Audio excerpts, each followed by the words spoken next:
Now that Jung Hoo Lee is officially a member of the San Francisco Giants, what other dominoes must fall for Farhan Zaidi and the Giants organization to consider this a successful offseason? Welcome into another edition of the Kerry Crowley Show, where we are going to attempt to answer that question, everything that's transpired over the last few days across Major League Baseball, including a major move that the Dodgers have made in another effort to upgrade a roster that already features two-way superstar Shohei Ohtani. So let's break it all down. Thursday evening, the Giants announced that outfielder Jung Hoo Lee's 6-year contract becomes official. He passes his physical. He is the center fielder of the future. I've already done an episode on what Jung Hoo Lee brings to the San Francisco Giants. I am one of the many people who think that this is a great signing, even if it is an overpay for the Giants. Look, center field is a really difficult position to fill for the Giants, as evidenced over the last few seasons. It's a position that the organization has historically struggled to find young, athletic players to fill, and Jung Hoo Lee gives the Giants a bunch of promise in the outfield and then potentially at the top of their batting order. This is a leadoff type hitter, someone who makes a ton of contact, and over in the KBO, he walked more than he struck out in every single season, hit well over 300 in every season. I think there are skills that are going to translate to the major league level. And yes, there could be an adjustment period in the 2024 season, but the risk, in my opinion, worth it. Now, it's all about the next steps for the San Francisco Giants, because on Thursday evening, the Dodgers agree to a deal with right-handed pitcher Tyler Glasnow. Yes, they complete a trade with the Tampa Bay Rays that brings Glasnow and outfielder Manuel Margot to Los Angeles. I believe it's Ryan Pepio and Johnny DeLuca headed to the Tampa Bay Rays in that deal. And Friday morning becomes official that Glasnow has agreed to a 5-year, $135 million contract extension with the Dodgers. So not only will he make the $25 million that he was projected to earn in 2024, he'll be on Los Angeles for 4 or 5 additional seasons. Don't know the specifics of the deal. Don't really care, because the bottom line is the Dodgers got significantly better with the upgrade of Tyler Glasnow in their rotation on Thursday evening and Friday morning, and now the Giants must figure out a way to make sure that Jung Hoo Lee isn't the biggest splash of the offseason, because these are two different organizations right now. Obviously, longtime rivals. We all know the history between the Giants and the Dodgers. We all know that right now, the Dodgers are in much better position to win in 2024. When you've got Mookie Betts, Freddie Freeman, Shohei Ohtani atop your lineup, when you've got Tyler Glasnow in your rotation, the Giants simply, at the moment, don't have answers for that. But there are paths forward, and it is imperative that Farhan Zaidi and Pete Patilla, the general manager, Greg Johnson, the Giants chairman, figure out ways to ensure that the Giants are spending money this offseason, to ensure that the Giants are making big splashes this offseason, and to ensure that the gap between these organizations, the talent deficiency the Giants have right now compared to the Dodgers, doesn't become too wide in that they can't make it up over the next 2, 3, and 4 seasons. And so I'm not going to sit here and say that overnight the Giants are going to be able to make enough moves this offseason to overtake the Dodgers, to contend with them atop the National League West. I don't think that that is realistically possible unless the Giants traded away just about every player in their farm system and spent about $750 million in free agency. That doesn't feel all that realistic to me. What does feel realistic is putting together a blueprint to counter the Dodgers' moves right now. And to me, it all starts with the rotation. I've talked about this man all offseason long, and I'll continue to talk about him until the ink is dry on a contract. I do not believe the Giants should be considered the favorites to sign Yoshinobu Yamamoto, the free agent ace coming over from Japan this offseason. But I do believe they are very much in this race to sign Yamamoto. They should be offering him a 10-year contract in excess of $350 million, try to make him the highest paid pitcher in Major League Baseball. Let's say Yamamoto doesn't work out. Let's say he goes to the Dodgers, who clearly are willing to go over the luxury tax threshold right now, or he goes to the Yankees, the Mets, the Red Sox, any number of the other teams that are interested in Yamamoto right now. The Giants must immediately pivot to someone who, I'll be honest, I think there's a few red flags with his repertoire. I think there's a few red flags in his aging curve. But Blake Snell, he is the 2-time Cy Young Award winner. In my opinion, the top free agent starting pitcher outside of Yamamoto on the market, and someone who has had success against the Dodgers and in the National League West in his major league career. Coming off a Cy Young campaign in 2023, apparently has a great relationship with Bob Melvin, which is, of course, important. They work together in San Diego with the Padres. Melvin becomes the Giants manager. I think that Snell would be amenable to the fit in San Francisco. So you're looking at maybe a deal in excess of $200 million, but the Giants have to be willing to take risks. They have to be willing to spend money because this is a Giants team that must play at the top end of the free agent market if they're going to be serious about closing that gap with the Dodgers. Blake Snell is someone who gets them there. Yoshinobu Yamamoto, someone who gets them there. Felt like Aaron Nola at the outset of the offseason would have also helped get them to that point. But Nola, of course, wanted to go back to the Philadelphia Phillies. There are other free agent pitchers out there. I'm not as high on Jordan Montgomery as others are, but he too could be a realistic option.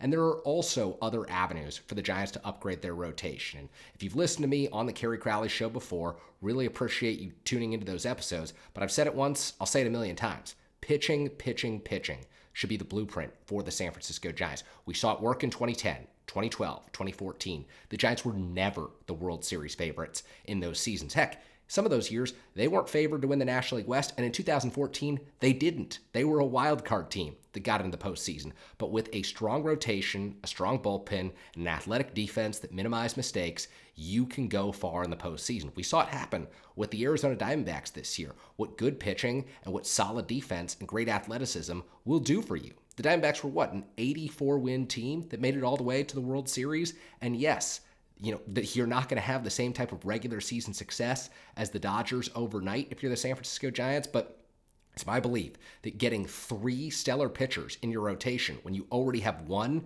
in Logan Webb is the path forward. So it's Yamamoto, it's Blake Snell, and it's also looking elsewhere through the trade market. You've got to get one of those 2 pitchers in free agency. Don't think Yamamoto's all that likely, but still, you make the strong push for him.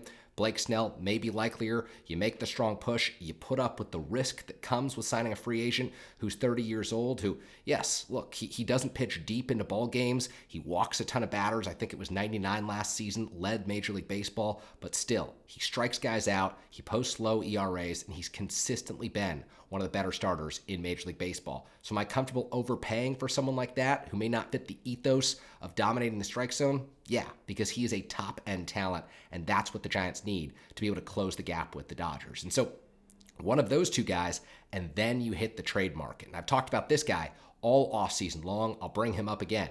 Corbin Burnes of the Milwaukee Brewers. We know that Dylan Cease of the Chicago White Sox is likely to be traded. We know that Tyler Glasnow already off the market, being dealt from Tampa Bay to the Dodgers, something the Giants probably didn't want to see. But the guy of that trio that I just mentioned, who I would most like to have if you're the San Francisco Giants, to me it's Corbin Burnes, because he's got the durability, plus stuff with multiple pitches, and someone who I think just brings that competitive streak every time he takes the mound. Tyler Glasnow, career high 120 innings. Dylan Cease, the ERAs fluctuate a little bit more. And yes, Corbin Burnes comes with some risks too, but anyone you're going to acquire, anyone you're going to give up prospects for, comes with risk, and I think that the Giants must be willing to be bold, be aggressive this offseason in their pursuit of top talent, and Corbin Burnes certainly fits that bill. And so if you're thinking a rotation with Logan Webb, Burnes, and then one of Yamamoto or Snell, that to me is an ideal scenario for the Giants this offseason, because they can go into 2024 thinking about 3 out of every 5 games.